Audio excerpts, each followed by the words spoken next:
غزوہ بدر جو 17 رمضان 2 ہجری کو پیش آیا، یہ اسلام کی تاریخ کا پہلا بڑا معرکہ تھا۔ یہ جنگ مسلمانوں اور قریش مکہ کے درمیان لڑی گئی اور اسلامی تاریخ میں ایک فیصلہ کن موڑ ثابت ہوئی۔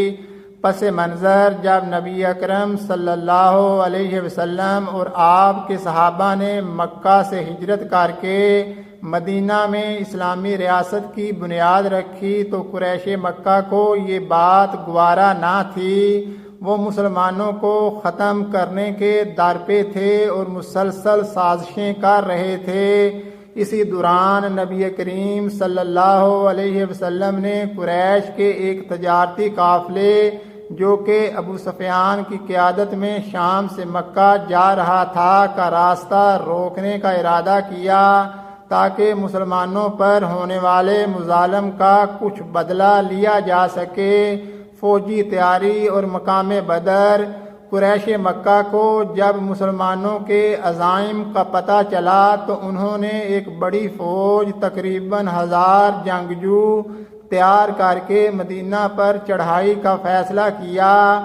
اس کے مقابلے میں مسلمان تعداد میں بہت کم یعنی صرف 313 صحابہ تھے جن کے پاس محدود ہتھیار اور سواریاں تھیں۔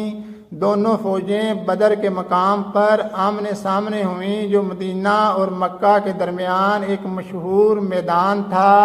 جنگ کا آغاز اور فیصلہ کن لمحات۔ جنگ سے پہلے نبی کریم صلی اللہ علیہ وسلم نے دعا فرمائی، اے اللہ اگر آج یہ مٹھی بھر جماعت ہلاک ہو گئی تو پھر روئے زمین پر تیرا نام لینے والا کوئی نہ ہوگا۔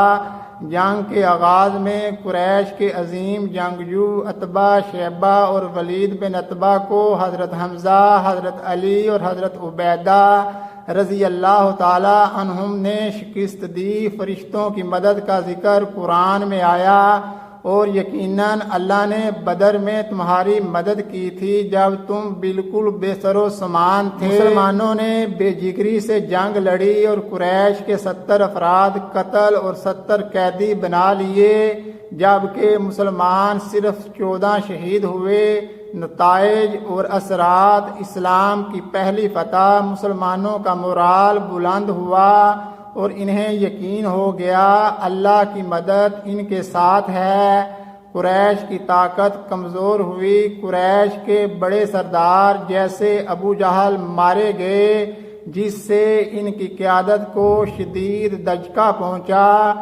اسلام کی عالمی پہچان۔ اس معرکے نے مدینہ میں مسلمانوں کی حکومت کو مستحکم کیا اور عرب قبائل کو اسلام کی قوت کا اندازہ ہوا۔